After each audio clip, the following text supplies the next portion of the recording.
That, and here goes Ja. Fouled on the way to the bucket.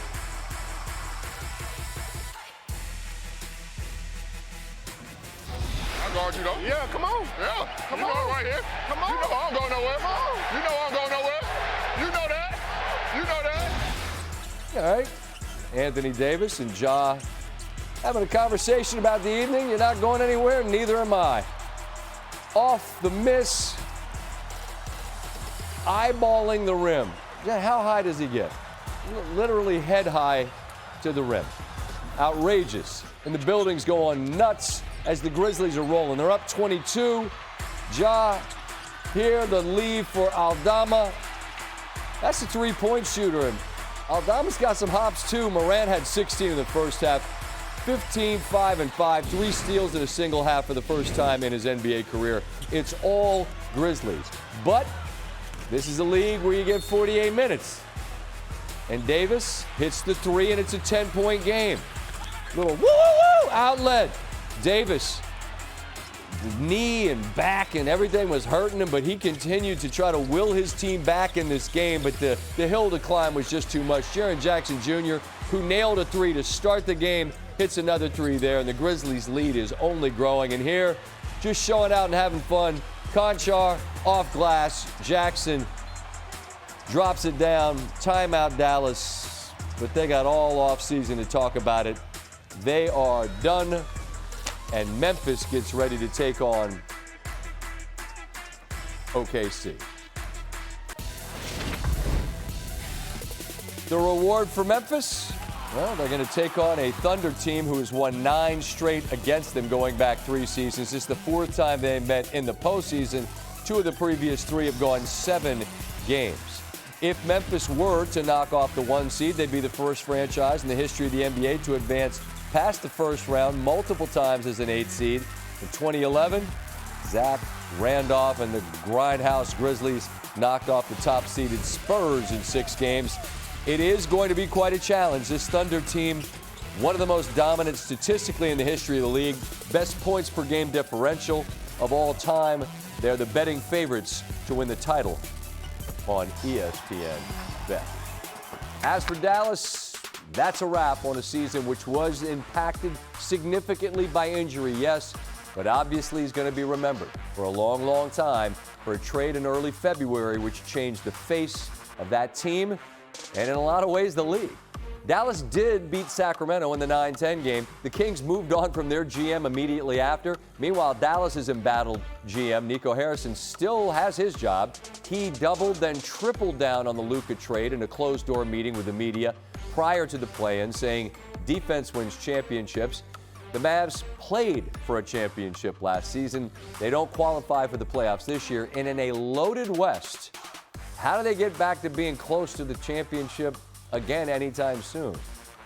Going to seem like almost certainly they don't. All-time stunner from early February will continue to echo in Dallas and around the league.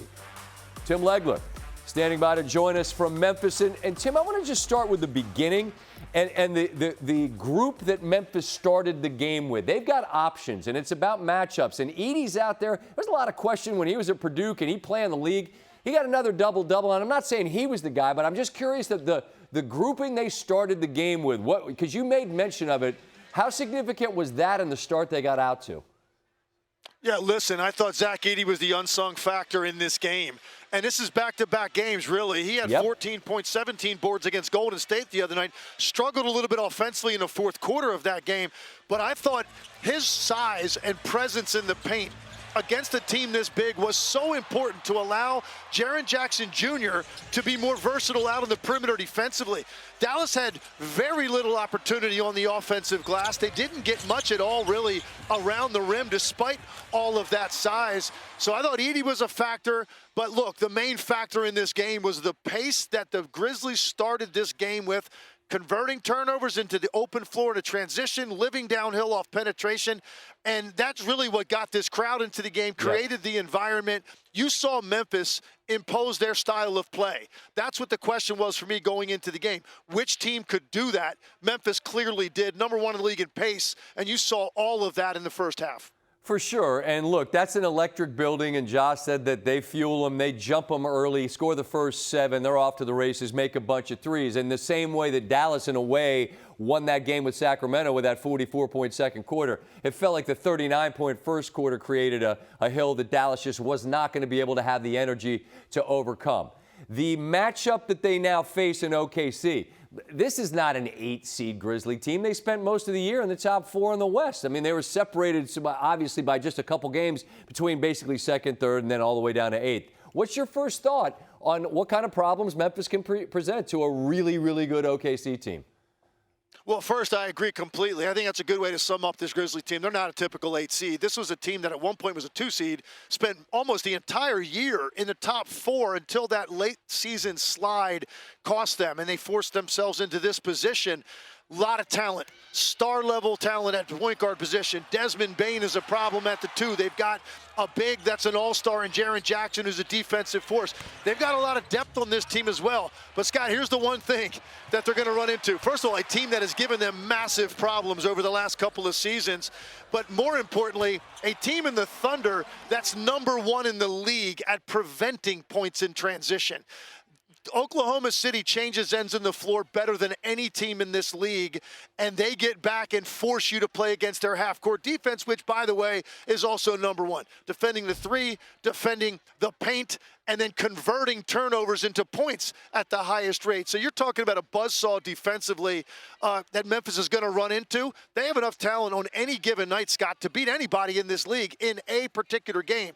Over the course of a series, with what Oklahoma City represents defensively, it's an incredible challenge for the Grizzlies. Wanna try to boast at what I look like. Keep them going, try to wear, pull up all brains. Jimmy with the heat, I'm on fire. It's NBA over here,